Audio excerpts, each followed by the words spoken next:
और मैं कई बार सोचती हूं कि लोग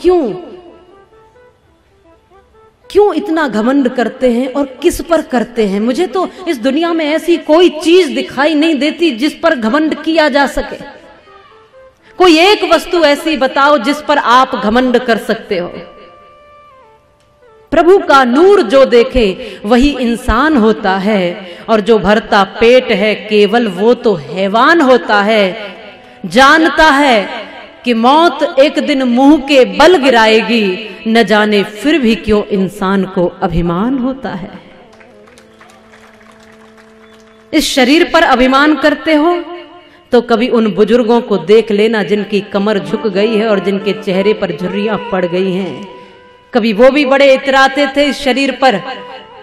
यदि कभी अभिमान आए जवानी का तो बुढ़ापे को देख लेना। ये दुनिया खुली पड़ी है, आपका अभिमान थोड़े ही पल में चूर हो जाएगा। बल पर घमंड करते हो तो एक दिन के बुखार में पीले पड़ जाते हो। जरा सोचो उस समय बल कहां चला जाता है।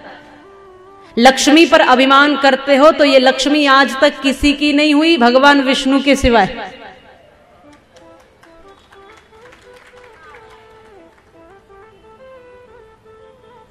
आगता यदि लक्ष्मी नारिकेल फलाम्बवत और परागता यदि लक्ष्मी गजमुक्त कपित्तवत। ये लक्ष्मी जब आती है तो कितने भी दरवाजे बंद कर लो फिर भी चली आती है, कहीं से भी बरस जाती है।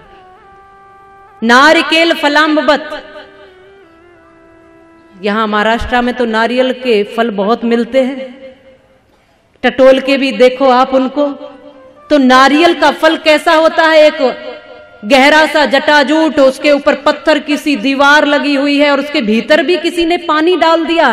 तो चिंतन करो, तुम कितने भी दरवाजे बंद करो, जब लक्ष्मी आती है तो दरवाजे बंद होने पर भी आ जाती है। इसलिए कहते हैं जब परमात्मा देता है तो छप्पर फाड़ के देता है, और अब छप्पर नहीं रहे तो छत फाड़ के भी दे देता है। जिस दिन घमंड अपने तू सर से उतार देगा, उस दिन तुझे विधाता अनमोल प्यार देगा।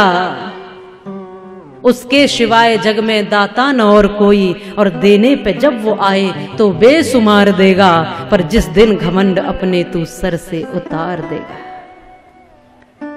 परागता यदि लक्ष्मी गजमुक्त कपित्तवत। यदि लक्ष्मी जाती है तो भी ऐसे समझ लो कि कैथ का फल, हाथी उसको साबुत निगल जाता है। कैथ का फल देखा होगा, हॉकी के गेंद के जैसा होता है। जब हाथी उसको निगलता है तो ऐसे ही निगल जाता है, और जब वो उसकी लींद के द्वारा निकलता है तो बिना टूटे, बिना फूटे, बिना चटके निकलता है। पर जब आप उसको तोड़कर देखोगे तो उसके पेट में भीतर ही भीतर उस फल का गूदा समाप्त हो जाता है। ऐसे ही लक्ष्मी जब जाती है तो कहीं से भी निकल जाती है। इस पर अभिमान करने की जरूरत नहीं है, इस पर अहंकार मत करो। ये किसी की नहीं हुई, क्योंकि अच्छे अच्छे लोग बैठे रह जाते हैं। जब नोटबंदी हुई तो सब बैठे रह गए।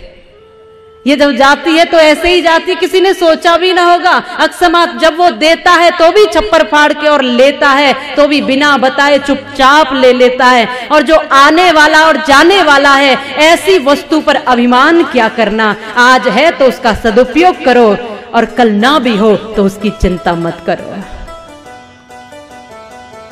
सुखी वही रह सकता है जो उम्मीदें नहीं करता, केवल अपना कर्म करता है।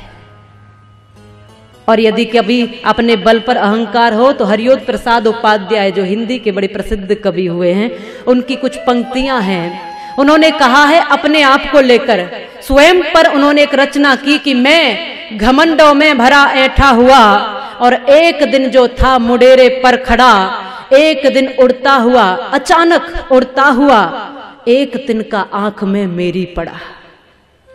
मैं झिझक उठा, हुआ बेचैन भी, लाल होकर आंख भी दुखने लगी। मूठ देने लोग कपड़ों की लगे, ऐंठ बेचारी दबे पांव भगी। तब अक्ल ने यूं मेरी मुझे ताने दिए, ऐंठता तू किस लिए इतना रहा, एक तिनका है बहुत तेरे लिए, एक तिनका है बहुत तेरे लिए।